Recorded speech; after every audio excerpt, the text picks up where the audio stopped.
Está no ar, Papo de Subúrbio. Um local onde a cultura e a comunidade se encontram. Olha aí, galera, tá vendo? A gente tá online aqui de volta. Ó, você que tá chegando aqui agora, não sai daqui. Não deixa de dar like, de conferir, de compartilhar, porque hoje a gente tem um papo muito importante pra falar. Na volta aqui do Papo de Subúrbio, depois que a gente deu uma paradinha básica, necessário, né? De férias, carnaval, todo mundo professor aqui, a gente tem direito, Norma. A gente tá voltando pra mais episódios pra você na segunda temporada. Olha, lembrando que na primeira temporada a gente fez mais de 70 episódios, muito bacana aqui, que vale a pena você conferir, compartilhar, né? Indicar pra quem quiser ver. E agora a gente tá voltando aqui pra falar de saúde mental, pra falar da contemporaneidade, dos problemas que a gente vem atravessando. E hoje a gente tem a sorte de estar aqui com a doutora Norma Gamarro, que vai falar pra gente aqui muito sobre saúde, subúrbio, atendimento, suas experiências, seus atravessamentos. Obrigado, Norma. Um prazer estar aqui com você hoje. Prazer, tá? Obrigada pelo convite. Valesca, Rafael, tá? Vai ser um prazer estar com vocês. Prazer é nosso. E, Norma, já vou começar fazendo uma pergunta pra você. Olha, em épocas de carnaval, a gente sabe que o ano só começa depois do carnaval, e um carnaval que no subúrbio tem um simbolismo muito importante, porque esse ano foi comemorado os 25 anos do bloco carnavalesco Loucura Suburbana. No momento, saindo lá do Engenho de Dentro, do Instituto Municipal Nise da Silveira, no ano em que a doutora Nise da Silveira completaria 120 anos de história, de tradição. E no momento que a gente acaba de passar por um Oscar de Ainda Estou Aqui, onde a gente fala, né, da luta contra a ditadura na democracia, eu te pergunto, saúde mental, sobretudo no sistema público, é uma questão de direito à democracia? Sim, é um direito porque está incluído na saúde, ponto, né? E a gente tem o SUS, que é o Sistema Único de Saúde, que garante o acesso à saúde para todos os cidadãos brasileiros, né? A questão é que nem sempre isso é possível. A gente não vê isso realmente acontecendo, né? Para conseguir um atendimento em saúde mental aqui no Rio de Janeiro, não, acho que no Brasil, né? Mas no Rio de Janeiro é bem complicado mesmo.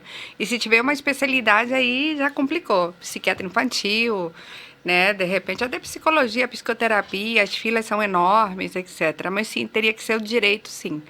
A questão é a falha, né? Por mais que a gente veja um movimento para tentar que todo mundo chegue ao atendimento, não só de saúde mental, mas saúde em geral, né? O que a gente vê muito mesmo é que os clínicos os médicos de especialidade clínica são os que estão fazendo atendimento dos pacientes psiquiátricos na saúde mental, né? E não tem médico suficiente, não tem médico clínico, quanto mais psiquiatra. Isso é a realidade que a gente tem. É um direito, mas é um direito que nem sempre a pessoa tem acesso. Infelizmente, né? E é impressionante que antes de a gente começar a nossa conversa aqui, a gente estava falando sobre os nossos atravessamentos e o fato de a gente conviver com filhos, com crianças autistas aqui, né, que nos contempla como um todo, evidenciou pra gente a dificuldade que a gente tem e de forma até contraditória. Uma sociedade que usa e que vende, comercializa a saúde através de programas de beleza, a gente sabe que a beleza é relativa, essa ideia do conceito de saúde, mas que fala de alimentação saudável, de esporte, infelizmente ainda peca muito no cuidado com a saúde mental em todos os seus campos, né? Acho que sim. E eu acho que não é somente assim, é a população em geral, né? Porque aí, assim, é muito comum eu já atender uma pessoa que, por exemplo, eu vejo que facilmente vai gastar, sei lá, um dinheiro bem alto em um procedimento estético e vai reclamar de um antidepressivo de R$50, que é uma vez por mês. Então, realmente é uma coisa assim, qual o valor que essa saúde mental tem para essas pessoas, né? Isso a gente vê muito mesmo, né? Assim, na verdade a gente vê qualquer área da saúde, é muito se pressa pelo estético, né? Porque vai aparecer para o outro. E a saúde mental não aparece para o outro. A saúde mental, ela está escondida. Ela é uma coisa que a gente pode falar dela, mas ela não é vista. E o que não é visto, não é tratado, né? Infelizmente. Fora que tem pessoas que acham que tudo é bobeira, né? Ah, sim. Quando fala em depressão hoje, é bobeira. Crise de ansiedade, é bobeira, é palhaçada, né? Sim, tanto que, por exemplo, o burnout é uma doença ocupacional que foi reconhecida tem pouco tempo, né? Então, a parte de saúde mental, ela vai sendo reconhecida aos poucos. O próprio autismo, apesar de ser um diagnóstico que já existe há praticamente uma centena de anos, né? Já a primeira descrição de autismo é do início do século do século Século XX. Sim, exatamente, século XX, né? É uma coisa que agora se fala, né? Testar direitos, etc. Eu conheço pessoas que não acreditam que exista o TDAH, transtorno de déficit de atenção e hiperatividade, falam que é uma invenção. Então, assim, Só prova a Bíblia que existe. Não, você é Valesca, você sim. Você gabarita o teste, tá? Então, de fato, assim, é complicado.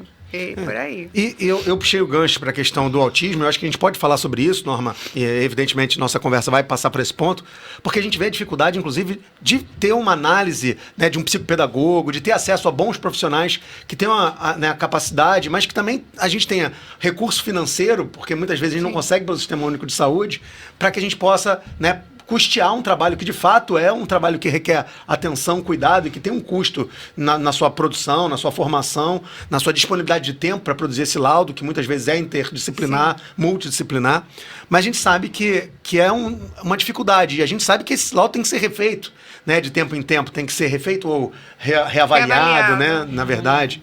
Então, a gente tá falando aqui de problemas que a gente quer abordar. Mas eu queria, antes desses problemas, chegar a um ponto da sua formação e da sua trajetória que te trouxe até a área da psiquiatria, a área da saúde de modo geral. Né? Quem está aqui assistindo já viu que a Norma tem um sotaque, né, latino aqui forte, que puxa aqui, né, para o espanhol. E a gente quer saber de onde vem a Norma, como a Norma chega no Rio de Janeiro, como é que é essa trajetória até você escolher a saúde como área de atuação. Na verdade, eu escolhi a saúde antes de chegar aqui, né? Caramba! Porque, assim, eu sou paraguaia, nasci em Assunção, né? E eu, com uns 13, 14 anos de idade, eu decidi que eu queria fazer psiquiatria. A maior decepção na minha vida foi descobrir que eu tinha que fazer medicina para ser psiquiatra, mas tudo bem. Mas... Essa foi uma tristeza que eu tive, né? Posso pedir uma parte? Mas por que com 13, 14 anos você definiu no momento que assim, você... foram 2 livros que eu li. Um deles foi eu não me lembro o autor, né? Na verdade, eu achei engraçado como lá atrás já vem a questão do autismo. Era uma história de uma mãe contando a descoberta do autismo do filho e como foi o diagnóstico, etc. E eu fiquei fascinada com essa história. Eu falei assim, que isso, né? E o outro livro que me fascinou foi o Kafka, Metamorfose do Kafka, porque na Metamorfose tem assim, o personagem, ele acredita que é uma barata. Sim. Né? Por um tempo, eu, inocente, criança, ali com 12 anos de idade, achei que era uma barata mesmo. Até que eu voltei a ler mais tarde, 13, 14 anos, e eu percebi que, na verdade, era um delírio, né? E aí eu achei muito interessante esse olhar, esse mundo bem diferente do que a gente vivia no dia a dia, e falei, não, eu acho que eu vou por lá. Caramba. E aí eu comecei a me interessar sobre o assunto, ver mais sobre coisas de psiquiatria, né?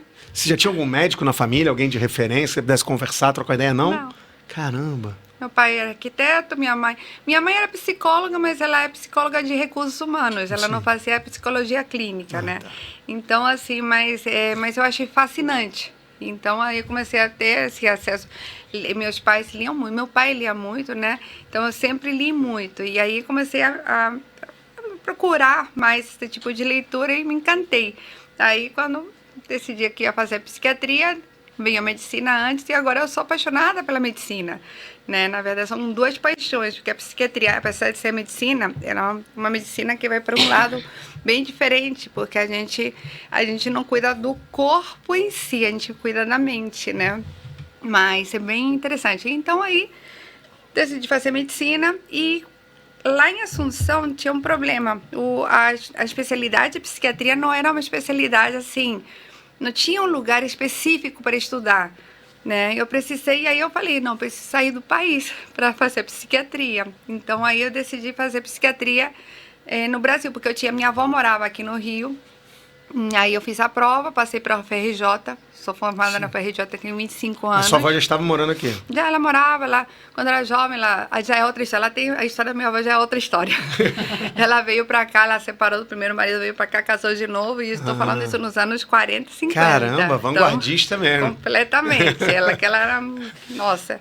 E aí eu vim pra cá, decidi fazer o passeio, fiz medicina na UFRJ, depois fiz especialidade também lá no IPUB, que é o Instituto de Psiquiatria na Universidade do Brasil, que é da UFRJ também. E aí foi assim que eu comecei. Mas eu depois de lá, passei um tempo no SUS, trabalhei em CAPS, né? trabalhei em hospitais psiquiátricos, vários, né? Tem uns 10, 15 anos que eu estou praticamente na prática clínica só em consultório, mas antes de chegar no consultório eu tenho uma longa trajetória em hospitais públicos, privados e CAPS. Então, Caramba. eu tenho são 25 anos, né? Sim, sim, sim. Então, mas realmente tenho muitas histórias para contar. Cara, ó, pegar aqui alguns ganchos da tua fala. Primeiro gancho, que cabeça de historiador funciona muito com datas, e você falou do Paraguai, da capital do Paraguai, de Assunção. Eu lembrei que essa semana, agora dia 18, completou 160 anos do início da Guerra do Paraguai, da ofensiva paraguaia contra a Argentina, que vai desdobrar num dos episódios mais nefastos da história, que infelizmente vitimou e trouxe uma consequência social terrível, né, para a história do Paraguai, que era uma das potências latinas da unificação do Cone Sul, né, da guerra, da emancipação colonial. Sim. Tem uma história riquíssima que a gente conhece pouco, né, que tinha que conhecer mais. Mas me lembrou também a questão dos livros, né, como os livros são importantes para a gente conhecer outros mundos, Sim, dialogar. com certeza. E eu acabei me lembrando, assim como quando você falou, de uma leitura para mim, de duas, do Bauman e do Freud, mas especificamente do Mal-Estar da Civilização, do Freud, onde pela primeira vez, porque eu sempre fui um cara muito otimista e que com uma visão muito limitada sobre depressão, sobre por que as pessoas não tinham um olhar otimista como eu tinha na minha utopia de acreditar na sociedade, no homem, na transformação. Como jovem ainda, eu lembro que na faculdade de História, quando eu fui ler o Mal-Estar, eu fui entender como Freud consegue racionalizar o sofrimento e até mesmo explicar que o suicídio tem uma legitimidade, entre aspas, dentro dessa sociedade fadada às frustrações, ao sofrimento humano. E isso me produziu um outro olhar para tentar olhar de uma maneira diferente para a saúde mental de modo geral, né? E o fato também, né, durante muito tempo eu nasci no Encantado, no bairro do lado do Engenho de Dentro, onde tinha o Instituto Nis da Silveira, Sim. que era visto como o Hospital dos Loucos, Colônia Dom Pedro II, né? Então esse estigma do Pinel, essa ideia de falar, você Pinel, não quer estudar, não? Vou te mandar lá pro Pinel, vou te mandar pro... Eu lembro de como se construiu esse estigma na minha cabeça. E a minha pergunta é nesse sentido. Você que é uma profissional da área, a gente está falando do século XXI, onde as informações estão aí, as pessoas têm acesso, mas ainda existe um estigma muito forte. Ainda tem. Né? E a Valesca trouxe isso, e você também comentou com a dificuldade de aceitar os laudos. Por que você acha que nós ainda vivemos uma questão tão preconceituosa para esse ponto específico da saúde mental, se em outras áreas da saúde esse tabu já começa a ser quebrado? Acho que é uma negação mesmo, né? Primeiro começa com o fato de que a saúde mental ela não é uma coisa evidente, né? Se eu vou ter uma ferida, me cortei, se eu vou perder um braço, se eu vou ter um problema de fala, um derrame, fico completamente torta, assim, é uma coisa que dá para ver. A saúde mental não dá para ver. Né? Na verdade, saúde mental, as doenças psiquiátricas, os transtornos psiquiátricos não são evidentes, né? Então, assim, aí fica aquela coisa da incredulidade, do tipo assim, não, peraí, você tem ansiedade, você tem autismo, você tem TDAH, e as pessoas, assim, por quê? Porque, na verdade, são doenças, entre aspas, internas, elas não são evidentes. Até depressão, né? Porque as pessoas não acreditam, né? Então, você fala, estou depressiva, tô no estágio da pessoa, as pessoas não acreditam em você. Elas te passam como se você tivesse de palhaçada. Tá de frescura, não quer trabalhar, não quer estudar, não quer fazer nada.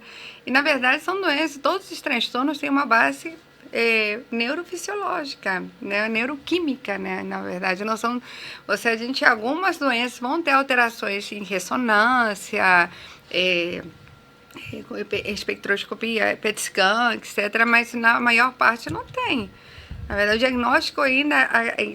Uma vez escutei falar que a psiquiatria ainda seria a única especialidade clínica de fato que depende do exame do paciente para poder fazer um diagnóstico, porque a gente não tem como pedir um exame de sangue para provar que você tem depressão. Não tem como pedir um exame de ressonância para provar que você tem uma esquizofrenia. Entendi. Né? Então, realmente, eu acho que um dos pontos que faz com que as pessoas tenham muita dificuldade de aceitar que a saúde mental, que as doenças mentais existam, é a falta de provas, evidências claras. Né? De fato, já tem. já tem exames de DNA para ver predisposição genética para esquizofrenia, transtorno bipolar, demências, etc. Então, na verdade, assim, já tem algumas coisas que vão se apresentando na medida que o estudo vai avançando, né? Tem vários projetos científicos mundiais que justamente para provar, né, e descobrir a causa, a etiologia, que tipo de mecanismos tem que ser acessados para poder, né, físicos mesmo, neurotransmissores, sei lá, os exames para diagnosticar intervenções já genéticas, intervenções químicas com medicamentos, intervenções externas com terapias, que tipo de tratamento para poder modificar a maneira como essa doença se apresenta. Mas à disposição da saúde pública? Não. Não tá não, porque na verdade mal tem o básico, né? Exatamente, esse aqui é o ponto, porque aí só quem tem acesso a isso é quem tem dinheiro para fazer. E às vezes nem quem tem dinheiro. Eu fui convidada para fazer um curso de demências na Dinamarca, uns anos atrás, antes da pandemia. E eu me lembro que tinham grupos, e éramos uns neurologistas, eu era a única psiquiatra do grupo de brasileiros, tinha o povo da Romênia, da Suécia, da China, tinha vários países. E já, estou falando quase 10 anos atrás, já tinha exames de diagnósticos de triagem em alguns desses países para poder detectar se a pessoa tinha ou não o risco para desenvolver um quadro de demência, e esses pacientes já eram encaminhados antes de terem sintomas, já pelo seu histórico familiar, para começarem a ser acompanhados em clínicas especializadas. A gente está falando isso na saúde pública deles. Quando a gente nem mal tinha acesso à medicação aqui. E continuamos. A saúde pública realmente é muito carente. A saúde já privada, se a gente falar da parte privada, sim, posso falar uma coisa positiva, né? Eu tenho muitos pacientes espalhados pelo mundo. Tenho pacientes que moram na Europa, nos Estados Unidos, na Austrália, né? E, por exemplo, volta e meia tem medicamentos que a gente tem acesso aqui, que eu prescrevo aqui normalmente e não tem nos países que eles estão. Né? Então, na verdade, assim, a gente tem algumas falhas importantes, tem outras coisas muito boas acontecendo no Brasil, né? E tem acesso à medicação e tecnologia que em alguns países não tem, né? Ou que não é permitido. Por exemplo, eu lembro de alguns casos de jovens que foram estudar, que teve uma época que ficou meio na modinha de estudar medicina na Rússia. Não sei se vocês escutaram falar. Não. Foi alguns anos atrás, foi antes da pandemia. Eu cheguei a ter uma paciente que foi para lá, uma menina que era daqui da ilha. E aí, quando assim, chegou, assim, ela me contou que alguns colegas dela foram presos porque entraram com Ritalina na Rússia. E lá na Rússia, a Ritalina é proibido. E eles foram presos. Então, assim... Gente. Então, assim, para você ver, a gente aqui, Ritalina, não tem no SUS, mas ela é uma medicação que é acessível, entendeu? Então, na verdade, assim, acaba tendo algumas coisas. Tem medicamentos que aqui a gente acha que é caro, por exemplo, tem uma medicação que aqui custa R$150. Uma paciente minha esqueceu, foi tentar comprar nos Estados Unidos, era $150. Então, assim... Bem significativa a diferença. Dependendo, né? Em compensação, tem medicamentos que aqui custam, sei lá, R$100, e em Portugal tem uma paciente minha que compra por R$20. Então, assim, Mas com subsídio do governo, governamental? Não, no caso, ela consegue comprar na farmácia. Assim, Portugal é um país muito interessante, porque eu tenho pacientes que moram lá e conseguem comprar medicação com o meu receituário daqui, né? Mas não é qualquer cidade, tem algumas regras, de um tempo para cá já está um pouco mais difícil, né? Mas, assim, nos outros países... Meus pacientes, eles pegam minha prescrição, vão no médico de família, na Espanha, na França, etc. Validar e não tem problema nenhum. Até porque em outros países também o acesso ao especialista também não é tão fácil. Né? Por exemplo, a fila para entrar no tratamento para psiquiatra em Portugal, depois na Alemanha, em outros países. Eu tenho um paciente que mora na Holanda, que ele conseguiu o atendimento pela psiquiatria, ele tem um quadro crônico de ansiedade, depressão, e o quadro dele é crônico desde adolescente, ele foi com uns 30 e poucos anos, e aí quando ele foi, depois de 6 meses, o médico virou e falou assim, bem, seus 6 meses de tratamento acabaram, se vira. Caraca. Ou seja, não é só no Brasil, né? Não, aqui você tem, pelo menos tem a possibilidade de você manter um tratamento com Sim. um profissional, entendeu? Então, lógico, assim, o médico no SUS não vai se repetir, o pessoal da residência médica, etc., você acaba... Eu tenho muitos pacientes que acabam se tratando comigo até por conta disso. Não que os médicos do SUS não sejam bons ou ruins, mas a questão é que a minha especialidade, aquela especialidade que é bom você ter um acompanhamento, porque a gente acaba conhecendo o paciente muito bem, né? E aí, se você muda de médico cada 2 meses ou uma vez por ano, o próximo médico vai ter que começar tudo de novo para poder acompanhar esse paciente. Mas essa é uma característica da especialidade em relação a, assim, porque não teria esse problema com outras especialidades, Sim. né? Um cirurgião não teria esse problema, porque você não vai nas consultas periódicas com o cirurgião para ver se teu nervo cresceu ou não. Então, é a característica da especialidade clínica, né? Mas, assim, voltando à questão do acesso, assim, a tratamento, etc., a gente tem, assim, seria a palavra dicotomia, né? Sim. Porque 2 lados completamente contraditórios. a saúde pública e a saúde particular, privada, né? Realmente acesso, assim, medicamentos, etc. Então é bem complicado, né? E o pessoal da saúde pública sofre muito. Nos subúrbios, então, mais ainda pela falta de recursos, né? Eu ia até pegar um gancho também. A Valesca adora que eu pego muitos ganchos, né? Gancho, ele adora. Ela fica... Mas é porque eu não tenho como não referenciar um episódio que aconteceu com o meu próprio filho, e aí eu vou explicar o porquê que eu estou trazendo para a conversa isso. Essa questão de ser uma medicina com uma certa subjetividade, se eu posso chamar assim, né, a partir do momento do seu diagnóstico, da sua relação mais pessoal com o paciente, isso também deixa brechas ruins para alguns lados. Eu vou tentar exemplificar isso. Eu lembro que quando... foi muito interessante. O Miguel, meu filho, estava na escola pública, né, no IFRJ, no Estudo de Educação, na Praça Bandeira, e foi na creche, na pré-escola, que os profissionais de educação pediram para que ele tivesse um tipo de acompanhamento, né, que pudesse ter algum iniciamento de um processo de laudo. Ele tinha aí de 4 aninhos para 5 aninhos.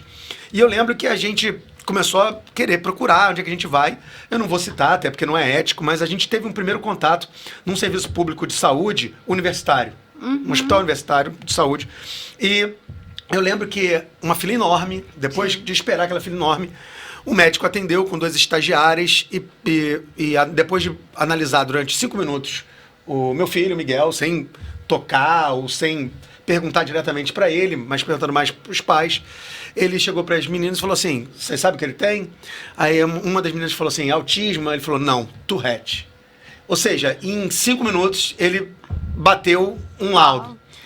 E é óbvio que a gente saiu dali, você sai sobre o impacto, aparentemente, de um laudo, né? Diagnóstico de um diagnóstico assim. E isso se repetiu em muitos outros lugares que a gente foi.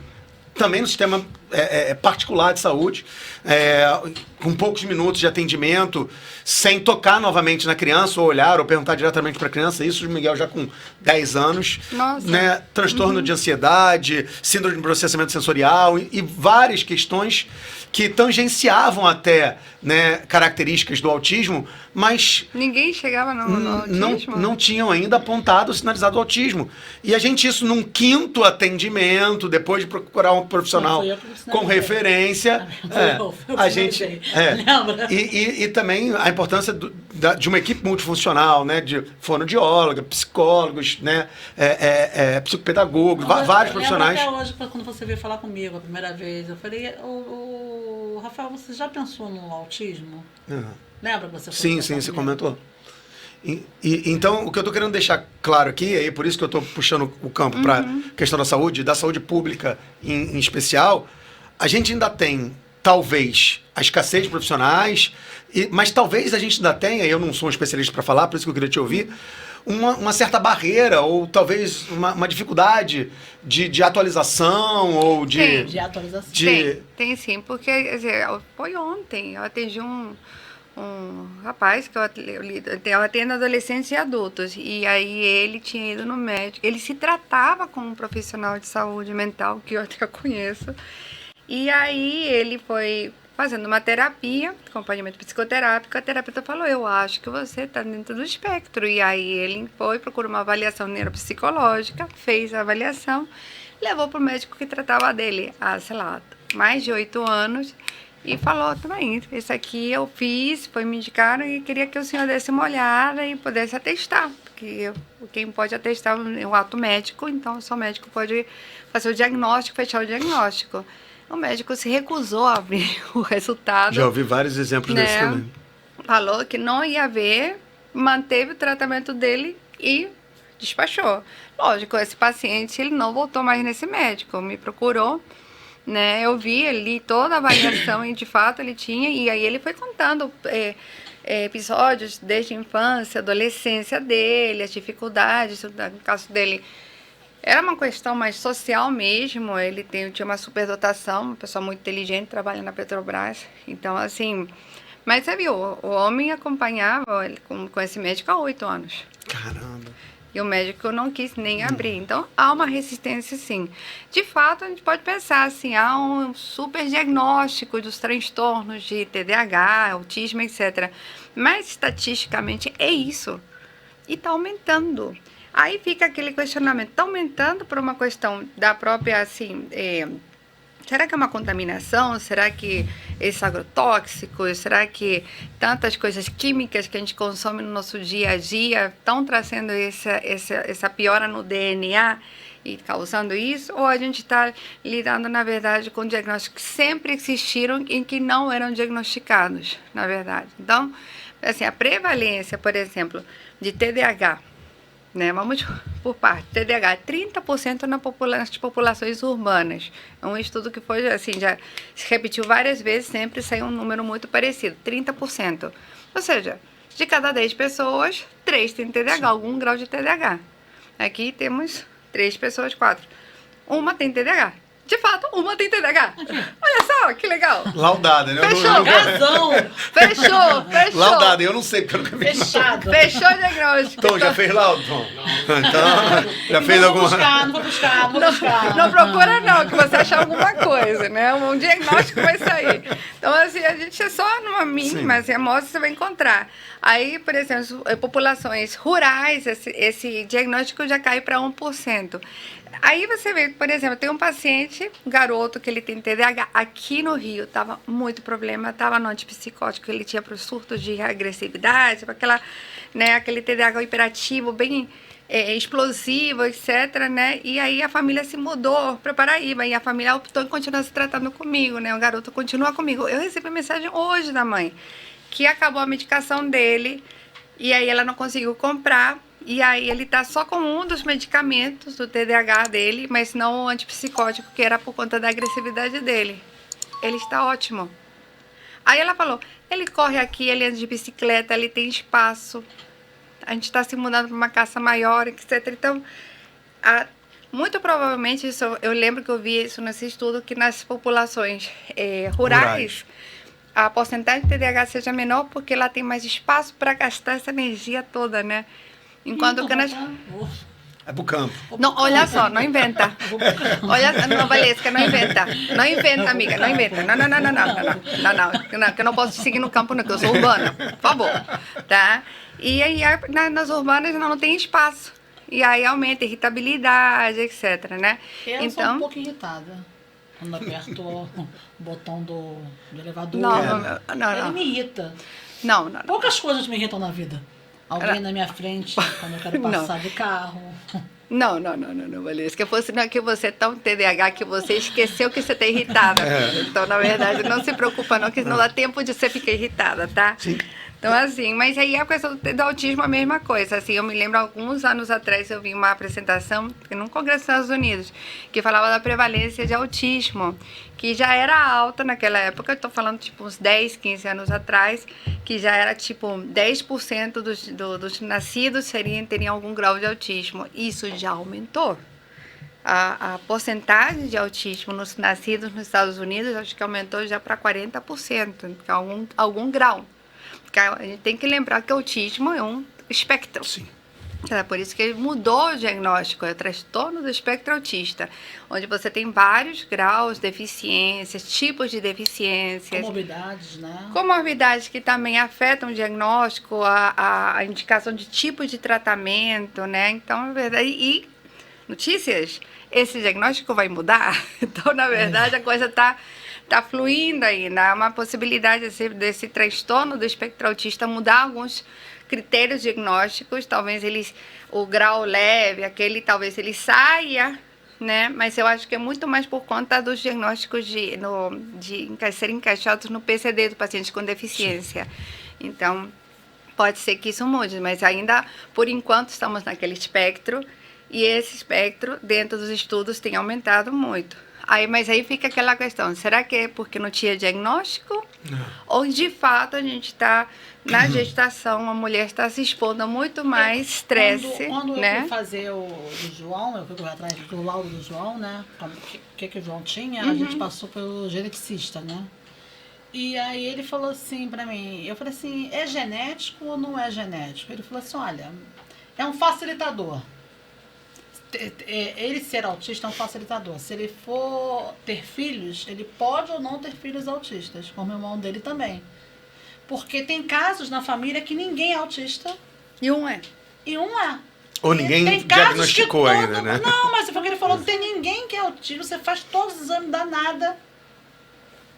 Pega a árvore, pega o pai, a mãe, faz todo estudo e ninguém, não tem nada ali acusando nada, e o filho não tem mais ninguém que conheça.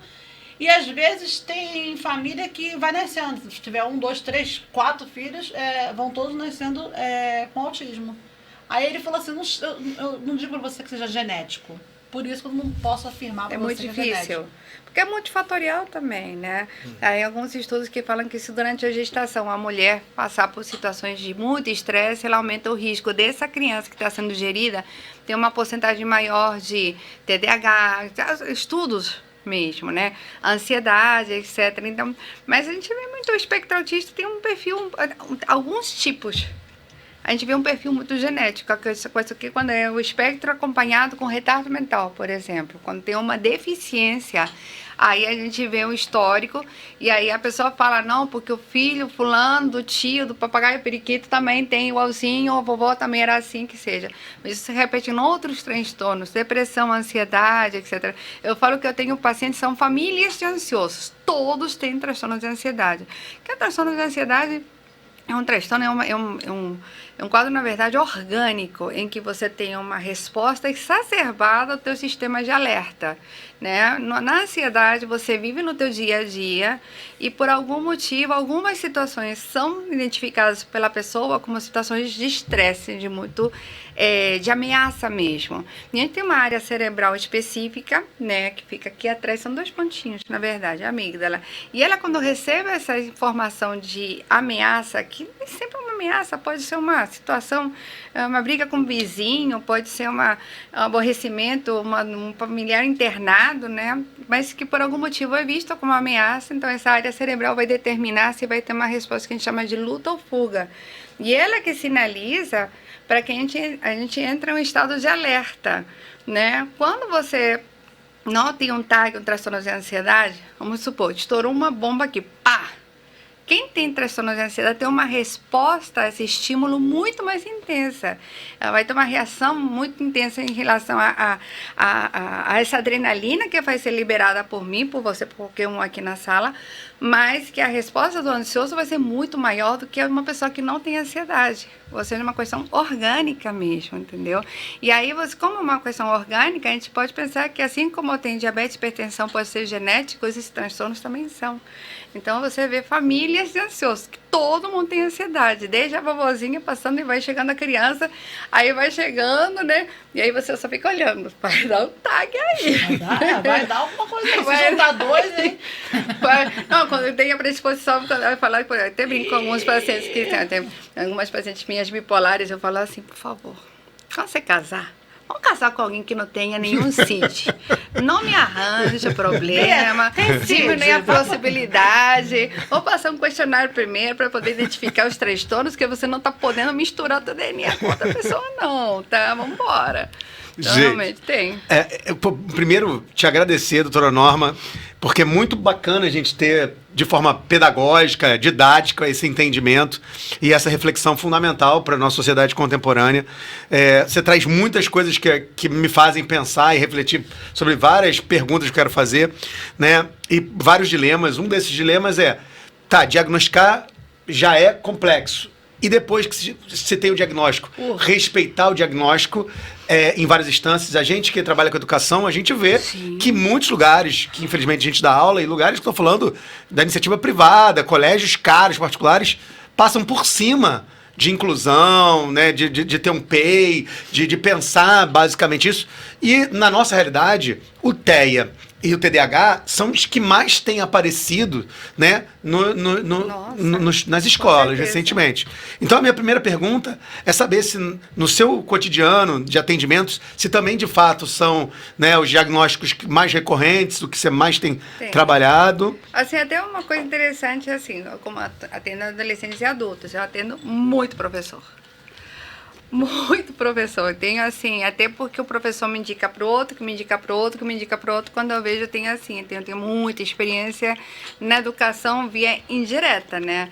Tanto do aluno quanto do profissional que está dando aula para ele. E está tendo assim uma explosão, porque estão chegando para a escola crianças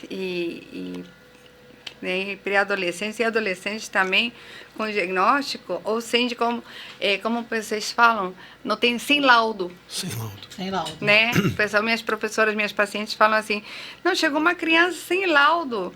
Como a gente vai trabalhar com essa criança se a gente não tem, nem sabe direito o que ela tem?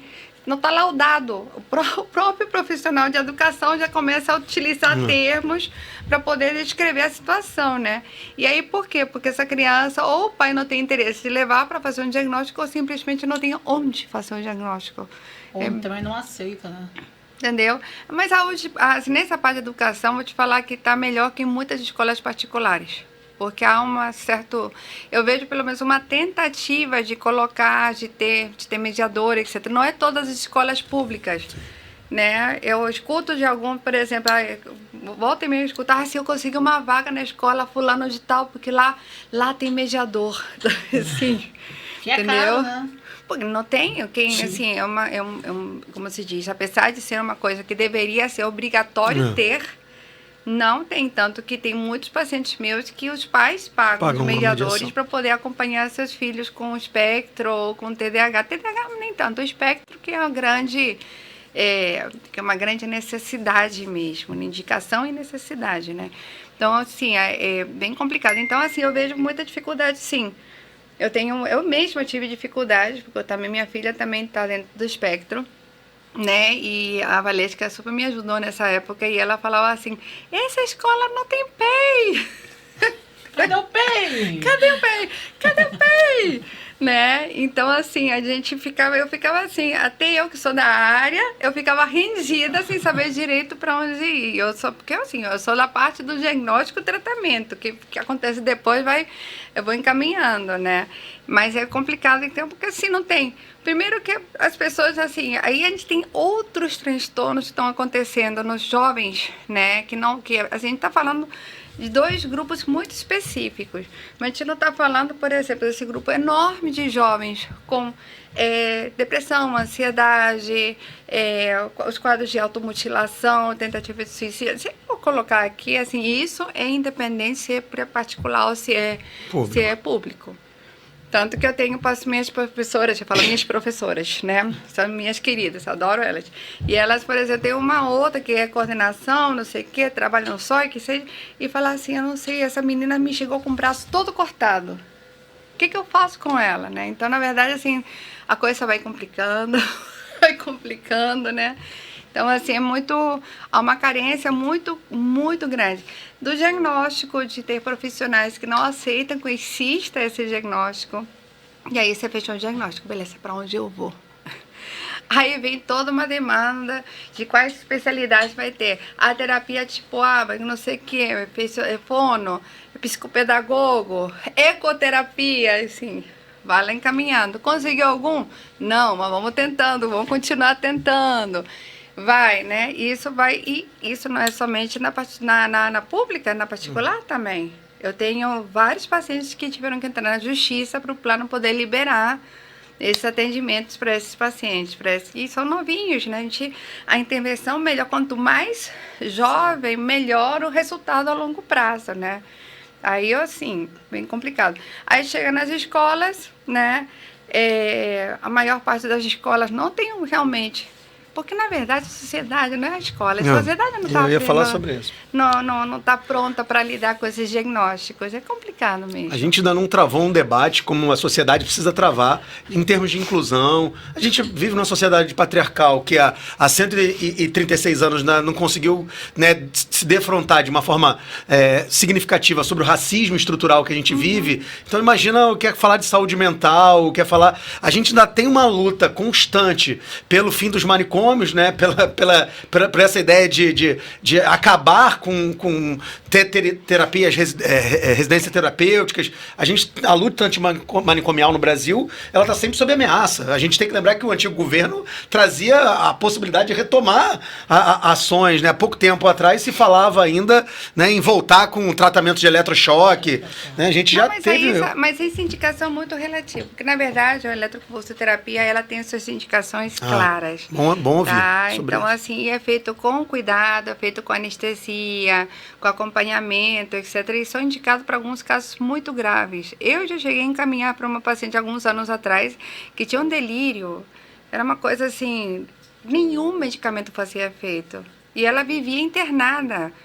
Entendeu? Então, na verdade, a indicação, sim, tentativa de suicídio, paciente, por exemplo, tem quadros muito graves que você... Agora surgiram alternativas, por exemplo, em vez de encaminhar para uma eletroconvulsoterapia, eu vou encaminhar um tratamento com acetamina, que é um tipo inalatório, que é para indicação para quadros de ideação suicida grave. Então, assim, mas não é tanto que, por exemplo, nos Estados Unidos tem médico que vai indicar o ECT antes de fazer qualquer outra indicação, porque o resultado é rápido e é seguro. Entendeu? Então, é muito... há como se diz, uma falta de informação, né? Eu tive a sorte, ou não, de participar quando eu comecei a minha residência médica. Quando terminei, estava terminando a faculdade, comecei a residência, da instalação das primeiras unidades de residência terapêutica, né? Então, assim, eu acompanhei muito desse processo, desestruturalização, quando você tira o paciente do hospital e tenta reintegrar. E é muito difícil, né? Eu trabalhei na colônia Juliano Moreira, justamente na unidade na Rodrigues Caldas, que era onde ficavam os pacientes mais antigos, que tinham 30, 40 anos de internação psiquiátrica. Aí eu era fascinada, né? E eu pegava o prontuário e lia, e era retardo mental, oligofrenia, retardo mental, internava. Não sei quem internava. Então, assim, às vezes você via uma paciente que hoje estaria convivendo com a gente, naquela época internava, entendeu? Então, eu acho que quando se fala de acabar dos manicômios, a gente está falando de acabar com esses manicômios. Sim, esse modelo manicomial. Só que ao mesmo modelo, exatamente. Porque o manicômio, em alguns casos, ainda é necessário. Existem pacientes muito graves que precisam de uma estrutura para poder acolher eles, porque as famílias não têm condições.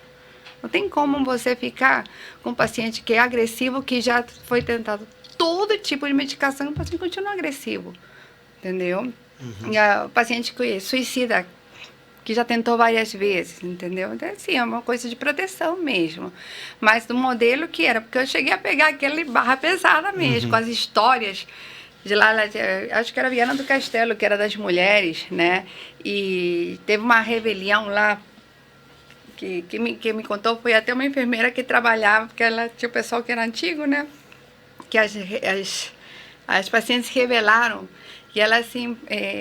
encheram de óleo, né? Pegaram navalhas e quem chegava perto, elas cortavam, né? Então, o único jeito de segurar elas foi jogando lençóis para tentar contê-las, para poder A gente está lidando, isso aí, estou falando psiquiatria hard. A gente, por enquanto, falou só de coisas leves, né? Mas, por exemplo, eu já trabalhei em CAPS. E eu me lembro que tinha um caso muito grave, de um autismo gravíssimo, que esse paciente já tinha sido internado algumas vezes, né? E ficava em casa, mas o quarto que ele ficava parecia uma prisão. Mas não era à toa, porque esse paciente, ele comia colchão. Ele rasgava o forro do colchão e comia a espuma do colchão. O ar-condicionado ficava lá em cima, porque ele arrancava e jogava e quebrava tudo. O banheiro dele não tinha vaso, porque ele quebrava. E eu ia lá, medicava ele. Cada 2 semanas o irmão segurava e fazia uma injeção para melhorar a situação. Mas essa família tinha uma condição de ainda fazer isso. E quem não tem? Que não tem como fazer esse tipo de estrutura. Então, é complicado. Mas quando eu obviamente não sou um especialista e estou falando muito baseado no empirismo, naquilo que eu observo socialmente, mas assim, quando eu falo que a gente precisa travar um debate público sobre isso, é entender que a gente vive numa sociedade que adoece. Sim. E uma sociedade que não está preparada para enxergar isso. A gente vive numa sociedade que disfarça a Cracolândia, que, né, relativiza, ou que torna ela um símbolo jocoso para usar contra uma ou outra pessoa, né, que não é uma questão que deveria virar em maneira nenhuma uma brincadeira, né? Sim. Seu cracudo. Então, o que eu estou querendo deixar claro é que a gente não tem um debate público sobre saúde, evidentemente, sobre os problemas que acarretam a maioria da população suburbana. Imagina o que é você morar numa periferia urbana e trabalhar numa região central e ter que todo dia se deparar 2 horas de com trânsito. 2 horas de trânsito, de engarrafamento, de uma condição superlotada, com problemas, e que um trem que vai parar e que se... 3 para ir, voltar, né? Não, eu morei, apesar de ser paraguaia, sempre morei na ilha. Teve um pequeno intervalo da minha vida que eu morei em Niterói, mas sempre morei na ilha, né? E eu estudava no Fundão e a minha residência e a minha especialidade era lá no IPUB, lá na Praia Vermelha. Sim. Então peguei muito ônibus. Durante muito tempo eu já era médica, ainda pegava ônibus, porque a gente vai saindo e vai crescendo, né? E, gente, assim, eu me lembro de, assim, violência urbana. Eu tô falando de quase 30 anos atrás, de pessoal entrando armado no ônibus, de ameaça, assédio. Os surfistas de ônibus, gente, eu peguei surfistas de ônibus, aquele pessoal, aquela garotada que sobe e fica andando em cima do ônibus, sabe? Então, eu peguei tudo isso. E, assim, é muito estressante. Né? Mas assim, o que eu vou te falar, no consultório, eu atendo muita gente dessa área da ilha, fora, etc. Mas assim, eu vou te falar que talvez o trânsito seja uma coisa que atrapalha, mas o que mais atrapalha é a violência urbana. E isso adoece as pessoas ao ponto das pessoas largarem tudo aqui na cidade e morar em cidades menores, assim, porque é uma coisa muito complicada. Essa questão de cidade menor, assim, é impressionante. Parte da minha família mora na Ilha Grande, que é como se fosse uma cidade do interior, apesar de estar ali no centro de, né, 2 horas do centro do Rio de Janeiro, em Angra dos Reis, que é uma cidade bem grande. Mas eu vou dar um exemplo também do meu filho. A gente foi para o carnaval agora na Ilha Grande, e ele tem episódios de desorganização cotidianos, no colégio, no jiu-jitsu, na natação, no cotidiano, até na terapia mesmo, ocupacional. Ele ficou 10 dias comigo na Ilha Grande, sem nenhum episódio de desorganização. É óbvio que está fora de um contexto, mas é impressionante como a relação com a natureza, o desgaste, a água do mar, o fato de você ter uma série de outros elementos para extravasar, né, a tua própria estereotipia, né, que está ali na água brincando em vez de estar, né, na mão, na cabeça. É impressionante como ela funciona com um elemento terapêutico, né? Essa saída da vida do campo para a cidade, Sim. ela nos Acho que é a maior parte dos transtornos, porque a pessoa que tem TAG, transtorno de ansiedade generalizada, sai dessa coisa de ter que sair e vai para uma cidade. Não vai sair muito longe, não. Vai para morar em, sei lá, em Guapimirim.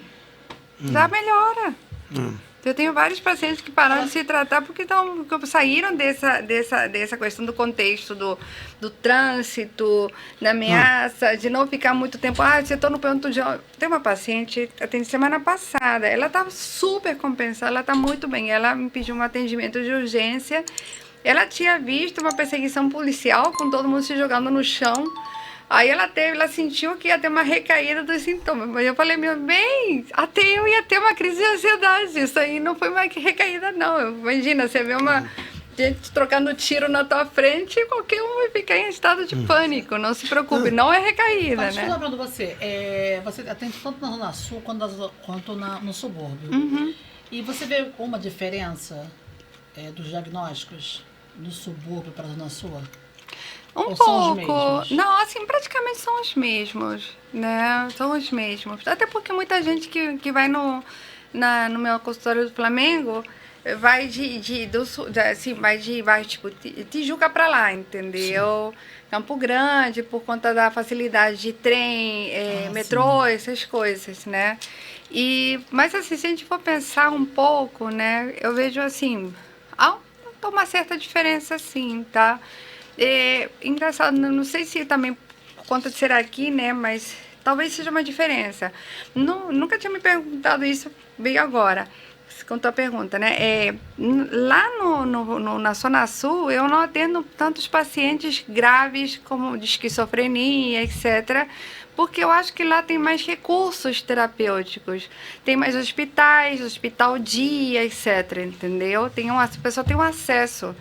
Aqui não, aqui eu vejo alguns pacientes que são bem graves, que não conseguem atendimento nos CAPS, não tem médico, não tem psiquiatra, não tem isso, ou quando tem, que nem tem um paciente bem complicado, um garoto novo, né, acho que 11 anos, que aí ele conseguiu uma vaga no CAPS, depois de esperar não sei quanto tempo.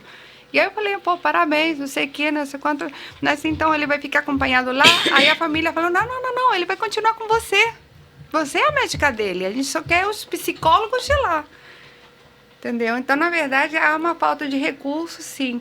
Eu vejo, assim, alguns pacientes que lá na Zona Sul não me chegam, talvez, pensando no assunto, porque lá tem mais acesso a alguns atendimentos que aqui a gente não tem. Porque eu acabo pegando paciente de São João de Meriti, Nova Iguaçu, aí vai mais para longe, Campo Grande, não sei o quê, toda essa área, aí o pessoal vem para cá mesmo. Não, essa sua constatação é alarmante, porque a gente sabe que a Zona Sul é o lugar onde tem mais serviços, a região central, mas ela só corresponde a 20% da cidade. Porque, estou falando em âmbito, né, municipal, 80% da população mora na Zona Norte e principalmente na Zona Oeste. Os bairros mais populosos do Rio de Janeiro, né, estão na Zona Norte, Campo Grande, por exemplo, Jacarepaguá, Zona Oeste. E aí, olha só como é contraditório, né? Se a oferta de serviços, que já é escassa de modo geral, e de bons profissionais, sobretudo, eu falo como quem tem, uma pessoa que encontra dificuldade de ter terapia ocupacional. É uma área que não tem no mercado praticamente, é impressionante. Isso. Você tem indicação de terapia ocupacional, de psicomotricidade profissionais, são muito raros ainda. Raro. Né? Então, você traz esse elemento, que é um elemento que acaba contribuindo ainda mais para o adoecimento da população. Sim. Sobretudo a população suburbana, né? Você tem, sempre falo isso, 80% da população do Rio de Janeiro mora nos subúrbios e está longe, muitas vezes, de uma boa oferta de serviço da área de saúde. E para agravar ainda mais, você falou que a violência é um desses elementos... né, para mim é o principal. E imagina só, a maior quantidade de complexos de comunidades que a gente tem no Rio de Janeiro estão na Zona Norte, na Zona Oeste. Você pega alguém que mora do lado do Complexo do Alemão, do Chapadão, como é que uma pessoa dessa vai viver com uma crise de ansiedade, sabendo que tem tiroteio quase todo dia? Vai dia ser pai, balinha pra lá. Né? Porque as pessoas não aguentam, né? Então, na verdade, assim, eu não pego esse grosso de população, e assim, mas se você parar para pensar que, por exemplo, o maior prescritor de tarja preta em todos os médicos é o cardiologista, por que será? E eu ia te fazer uma pergunta, Norma, com relação à dificuldade de acesso ao medicamento, ou até mesmo dificuldade do diagnóstico. Talvez, e aí eu estou partindo para o canto da hipótese, quero ouvir teu comentário, obviamente tua fala qualificada, o uso excessivo de álcool, essa ideia de que a gente tem que beber constantemente para sobreviver à dureza da realidade, é uma lógica que até é uma tônica incorporada ao cotidiano do subúrbio, essa ideia de que, né, de certa forma, você tem um entorpecente legalizado ali. Isso é uma comum, ou é um ponto de agravamento de uma crise É muito psiquiátrica. O problema, não, acho que também tem uma questão cultural aí, né? Porque é aquela coisa de terminar o dia, tomar um chopinho, entendeu? Então, na verdade, eu acho que é um pouco complicado definir essa parte, Sim. entendeu? Porque não tem políticas públicas em cima de bebida alcoólica. O que você tem no cigarro, né? No cigarro você tem políticas públicas. Sim, do tipo, aparece lá na caixinha que se você pode ter câncer disso, daquilo, e você também não tem na garrafa da cervejinha, que você vai virar o alcoólatra, que você vai ter hepatite. Tem propaganda na televisão que já são melhorou. mulheres bonitas, né? Já melhorou que agora é tudo maior de idade. Que já era uma época que até uns anos atrás, né? Mas essa parte é meio complicada, porque tem uma coisa assim, que nem a questão do uso da maconha, né? Também é uma coisa muito social, assim, não tem o mesmo grau de facilidade de você beber num barcinho, mas com certeza é uma coisa que não é escondida. Você vai na praia por algum motivo e você sai meio mareado, entendeu? Assim. Eu não estava querendo fazer uma associação direta, mas eu estava querendo saber se é possível interpretar dessa forma, porque se você não tem acesso a um tratamento, ou se você tem uma família que sequer reconhece essa possibilidade, você fumar uma pedra de crack, ou você encher a cara de cachaça, eu estou... obviamente jogando para um campo muito extremo. Mas aí tem uma coisa assim, talvez, assim, não é somente no subúrbio, também na Zona Sul isso acontece. Como é fácil comprar remédio sem receita. Como é fácil. Melhorou um pouco, vou te falar que melhorou um pouco. Tarja preta mesmo. Tarja preta, tarja tudo. Vai no morro, você consegue Revemvance, entendeu? Eu às vezes pergunto para meus pacientes assim, como você conseguiu comprar? 2 anos você aparecendo na consulta. Aí, não, eu conseguia comprar, que eu conheço farmacêutico. Aí vendia logo 6 caixas. E eu assim, ok. Ainda bem que não é suicida, porque aí pega as 6 caixas e morre, né? Mas aí, de qualquer maneira, assim, há todo um campo aí que não se fala, que realmente o acesso a medicamentos controlados. Um dos maiores consumidores mundiais de tarja preta é o Brasil, gente. Entendeu? A gente tá lá top, tá páreo duro com os Estados Unidos, com psicoestimulantes, etc. Consumo aqui, e não é uma coisa prescrita o tempo todo. A gente, por exemplo, eu sempre falo, o maior prescritor de tarja preta não é o psiquiatra, é o cardiologista. Entendeu? Porque realmente tarja preta ajuda a baixar a pressão, que é uma beleza, né? É mais sério. É verdade. Porque a pressão aumenta por conta de estresse, né? Então, na verdade, assim, voltando à questão do álcool, eu acho meio complicado. Sim. Porque o álcool tem um papel social, né, muito importante. Porque ninguém vai falar assim, dificilmente você vai falar, vamos tomar um cafezinho, não, vamos tomar um chopp. O Rio de Janeiro é muito quente, entendeu? Pois lá no sul ainda o pessoal ainda vai tomar um chimarrão, vamos tomar um chimarrão, né? Mas aqui é o chopinho, tem quase uma instituição pública, né? Que você vai e toma o chopinho com o pessoal, entendeu? Então, assim, pelo menos ainda não é aquela igual eu tô formando um tequinho, aí eu vou começar a ficar preocupada. Mas, assim, o álcool é um pouco difícil. E, assim, a questão do uso abusivo, etc., de ter políticas de controle, etc., eu particularmente não vejo que seja muito eu sou 25 anos de formada, então sou psiquiatra há 25, praticamente 25 anos. Eu não vejo que seja muito diferente de 20 anos atrás de agora. Para hoje. Tá. Eu não vejo essa parte, não. Entendeu? Eu acho que algumas... Mas eu tenho visto de 20 anos para cá um uso muito maior, muito abusivo de remédios para dormir, de tarja preta, etc. Pela facilidade que algumas populações estão tendo para conseguir esses medicamentos, entendeu? Então, vai ser muito fácil de você perguntar, se eu atendo muito online, eu falo, poxa, essa receita eu não posso te mandar. Não tem problema não, que eu compro lá na esquina. Caramba. Entendeu? Então, assim, você vê, é uma coisa que não se fala, está meio escondido, né? Mas o uso abusivo de medicamentos controlados está lá, é fato, acontece, entendeu?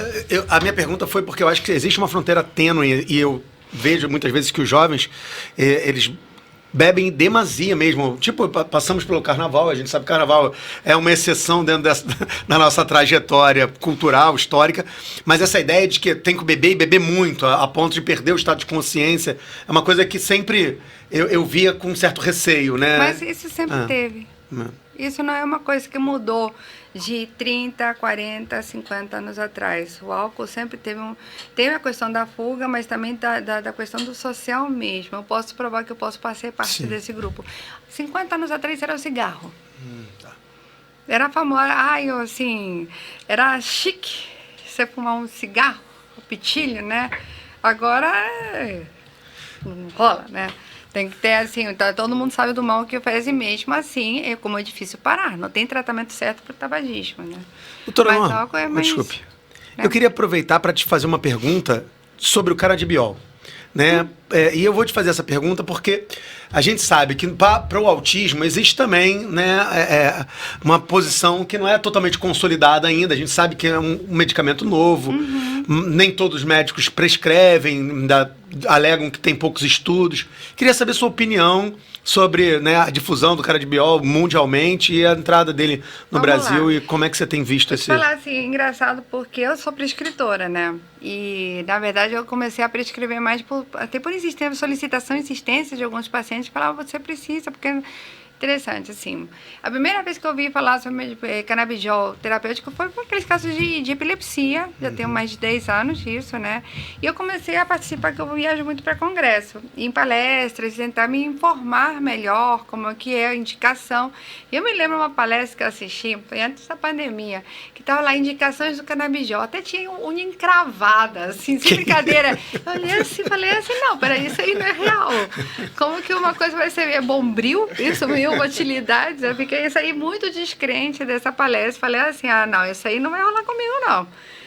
Mas aí eu fui acompanhando, fui vendo, comecei a ver a indicação, principalmente para o espectro autista, pacientes aos não verbais, né?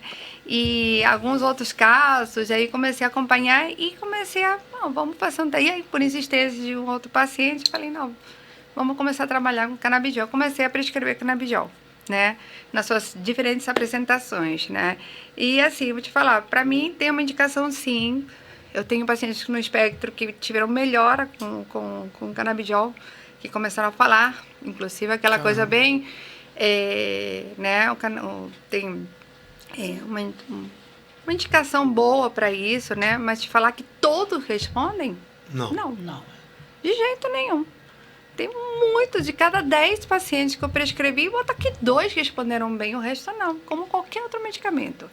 Quando falam que é uma coisa mais natural, gente, não é. Nem em termos de efeitos colaterais, de uma sertralina, de um...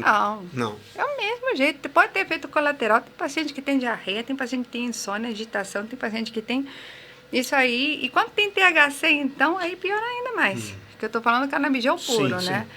Então, na verdade, isso aí é muito relativo. Qualquer medicamento, primeiro que para ser processado, passa por tanto processo químico, que não é uma coisa natural. Mas também não dá para confiar naquele que é feito no fundo de quintal, porque aí não é aquela separação específica da substância que você quer, né? Você não vai ter A pureza. porcentagem, a pureza.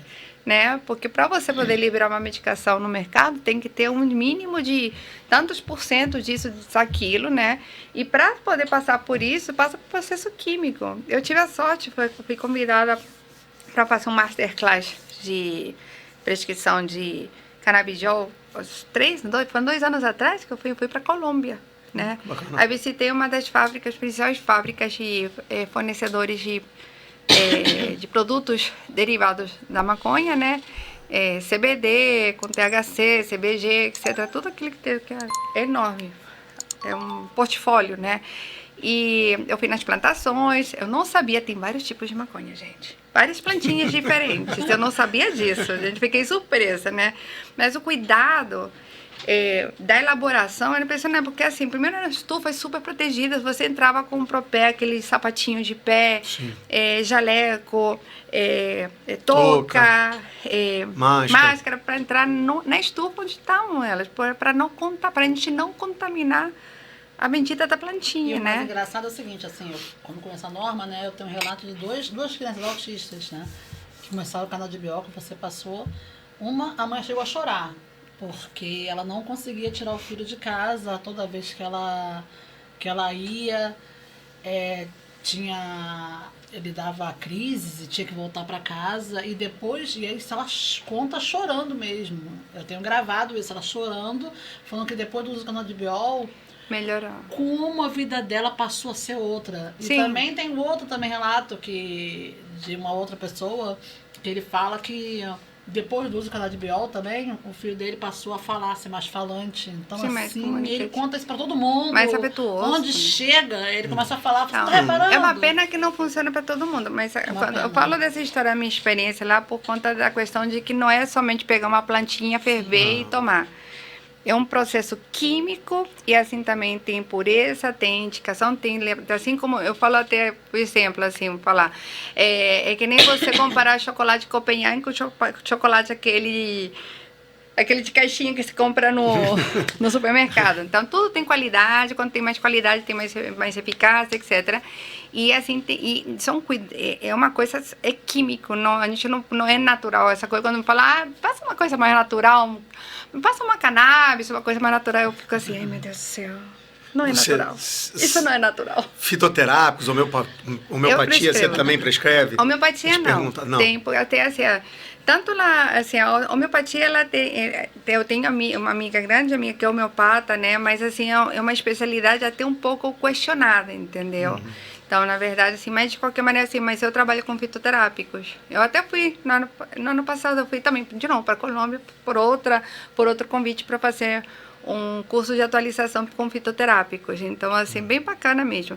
Então, assim, eu acredito no potencial, né? Mas assim como qualquer medicamento, tem aquele paciente que vai responder super bem, tem aquele que não vai fazer a menor diferença. Então, encontrar, assim, o que vai dar certo, às vezes, sim, tem aquele paciente que vira cobaia, que vira ratinho de laboratório, porque... E aí é uma questão característica genética desses pacientes, que não metabolizam a medicação de maneira adequada. Então, são outros complexos, aí vai complicando a situação, né? Caramba, olha, eu queria agradecer demais a doutora Norma Gamarra, primeiro pela aula que você deu pra gente aqui, por muitas possibilidades de tema. Acho que a gente pode ficar conversando muito ainda sobre isso, mas eu sei que a doutora Norma tem horário aqui, então a gente já está se caminhando para o final. Mas antes de caminhar, ainda quero fazer mais uma pergunta, mas também quero te pedir, as pessoas que quiserem trocar mais ideia com você, conhecer melhor o seu trabalho, poder, né, ter uma consulta com você, qual é a melhor rede para acessar teu trabalho? Qual é a melhor fórmula? Você tem alguma rede social onde você divulga? Assim, não assim, é engraçado, sempre me pedem para começar, porque como assim, 25 anos fazendo isso, a gente começa a ter muita informação, né? E eu faço com muito...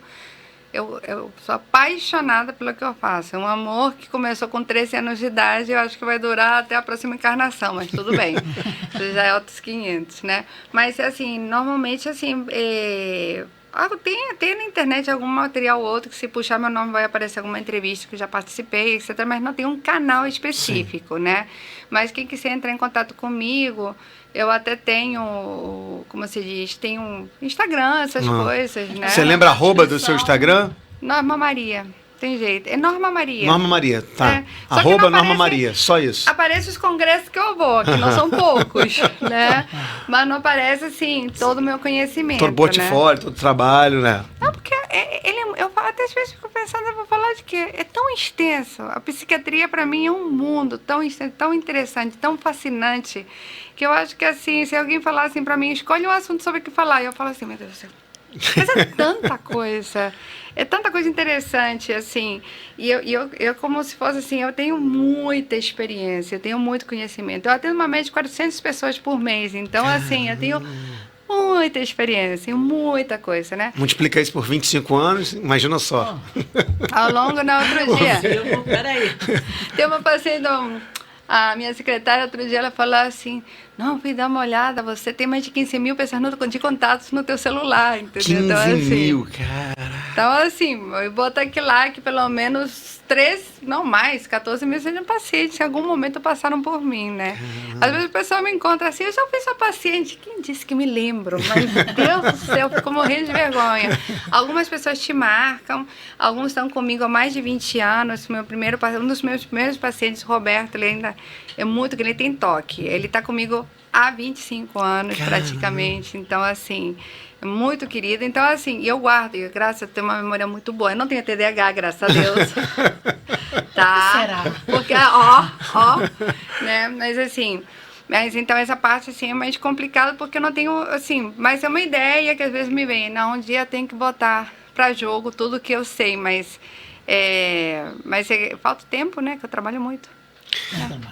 Norma, pra gente terminar, eu quero te fazer uma pergunta que é mais ou menos um desafio. Eu sei que é uma pergunta complexa, mas no campo da saúde mental, o que você espera que a gente avance? O que você acredita, enquanto médica, que a gente pode e deve caminhar? Vamos lá, daqui a 10 anos, vou nem falar 25 anos, você queria ver um mundo melhor para o campo da saúde mental em que aspecto? Olha, eu vou te falar, eu tenho um sonho. Eu queria poder um dia pedir um exame de sangue para ver marcadores inflamatórios nos quadros depressivos. Ai, gente, como seria bom? Porque, partindo do princípio que a depressão é um processo neuroinflamatório, que é principalmente no córtex pré-frontal, porque aquela coisa de depressão, você falou, ninguém acredita na depressão. Depressão é um processo neuroinflamatório provocado por estresse. Tem fatores genéticos, etc., mas é um processo neuroinflamatório. Se tem uma inflamação no joelho, você corre uma maratona? Não, de jeito nenhum. Você imagina você correr, você pensar com uma inflamação no teu cérebro. Então, na verdade, assim, uma depressão é uma coisa muito mais complexa. E tem estudos, inclusive tem brasileiros que participam desses estudos, que eles estão tentando separar e conseguir identificar marcadores inflamatórios associados aos quadros de depressão. É um estudo que já existe. Entendeu? Assim como às vezes você fala assim, vai no médico e fala, vou pedir o teu marcador inflamatório para ver teu lúpus, para ver teu isso, para ver teu aquilo, assim. Então tem uma possibilidade. Esperamos que exista essa... Que tenha. Tem assim, estudos assim, pedir um exame de DNA, por exemplo. Agora já existe há vários anos um exame de avaliação de testagem de farmacogenética, que de acordo com o perfil genético, qual medicamento seria mais adequado, isso já tem. Mesmo assim, não é uma coisa exata, entendeu? Porque não é o que você vai vir com o resultado que o melhor remédio vai ser X. É uma coisa que requer uma análise e outras questões de interação, etc. Mas já tem. Quem sabe, daqui a um tempo a gente possa pedir um exame de sangue para ver o processo inflamatório que acontece na depressão, na ansiedade, etc. Marcadores de imagem, exames de imagem já tem, por exemplo, para poder... ver, né? A gente tem um exame que foi lançado, já tem lá fora há muito tempo, para ver Alzheimer, por exemplo, já dá para você tá com quadro de esquecimento, déficit cognitivo leve, você tem um histórico familiar de Alzheimer, já tem exame de sangue para poder pedir esse começar marcador. preventivamente já um tratamento. Já, então tem algumas coisas, a medicina vai avançando, entendeu? Mas eu sempre fico com isso assim, e se tivesse exame de sangue, pedir para ver o quadro inflamatório que tem na depressão, poder mostrar para o paciente, não, olha só, os teus marcadores estão elevados, você ainda está em depressão, né? E até é uma questão legal, porque eu atendo muita gente que está afastada pelo INSS, e às vezes o paciente não está bem ainda, e recebe alta. Entendeu? E então, assim, aí a coisa, depois, assim, você falou bem, a gente pode ficar aqui horas e vai desdobrando. Sempre vai ter um assunto, porque não tem como, a saúde mental, ela atravessa a nossa vida o tempo todo. Ou porque a gente lida com isso com a gente mesmo, porque lida com algum parente que tem alguma questão de saúde mental, ou porque a gente trabalha com alguém que tem alguma questão de saúde mental. E se a gente pensar na predominância de transtornos psiquiátricos, aí já era. Se a gente o Brasil está lá, primeiro lugar de transtornos de depressão, de ansiedade no mundo todo, passou os Estados Unidos, tá? A gente está em primeiro lugar, tá? E aí, se você pensar que essa prevalência chega a 40%, de cada 10 pessoas, 4 pelo menos têm um transtorno de ansiedade. Então, a coisa atravessa a gente o tempo todo. Saúde mental atravessa a gente o tempo todo, né? E como você falou, como ninguém gosta de falar muito disso, né? Olha, doutora Norma, primeiro agradecer novamente, agradecer por esse brilho no olhar, por essa paixão pela profissão, pelo profissionalismo, por essa forma pedagógica de contar pra gente. E você que assistiu até agora aqui, que gostou desse papo, não deixa de compartilhar, de seguir, né, de dar um like aí pro nosso trabalho na nossa segunda temporada, que é muito importante pra gente, tá? Foi um prazer e, ó, semana que vem a gente tem mais papo de subúrbio. Doutora Norma, muito obrigado. Agradeço o convite, Valesca. Vamos lá na descrição, lá, ó. Telefone, tá? Norma. Tá. Rafael, é um prazer te conhecer. Eu sempre escutei o teu trabalho. Já te vi em alguns vídeos do Papo de Subúrbio que eu acabo entrando, as entrevistas que vocês fazem. Acho super legal, acho super... Bacana. E assim, eu sempre gostei muito desse jeito, né, de trazer, de conversar. Quando a Valesca falou, amiga, fala de alguma coisa que... Eu falei assim, não, eu confio neles. Vai falar, vai fluir. Eu agradeço também quem estiver ouvindo a gente, assistindo, assim... E eu falo sempre assim, a mente é uma coisa muito complexa, né? A pessoa, assim, ela pode... E procurem, quem tiver alguma questão, procurem ajuda, né? Porque eu posso garantir uma coisa, nem todos os tratamentos são medicação, tem um monte de tratamentos, e assim, às vezes só de mudança de vida, cuidar, atitudes, etc., uma atividade física, respeitar melhor os horários de sono, trabalho, etc., isso já é saúde mental. Então, na verdade, não precisa ir no médico para você ter uma boa saúde mental, você só precisa aprender a se cuidar melhor. Perfeito. Tá? Ó, e só para explicar, hoje nossa amiga Elaine não esteve aqui porque ela também está cuidando da saúde dela, né? O Papo de Subúrbio é feito pelo nosso Tom aqui, que está sempre dando Obrigada, o Tom. tom do papo, né, Tom? Quer encerrar, fazer algum fechamento aí, camarada? Pergunta? Tamo junto. Só agradecer e dizer que eu vou marcar uma consulta lá. Muito bom, Tom. Eu também vou precisar, tá? Eu já vou. Então não precisava nem dizer, Valesca. Obrigado, doutora Norma. Ó, um brinde pra gente fechar nosso Papo Subúrbio de hoje. A gente não deixou a doutora Norma nem beber um gole. Falou pra caramba. Valeu, gente. Obrigado. E aí, gostou? Não se esqueça de dar uma força, curta, compartilhe, se inscreva e ative as notificações.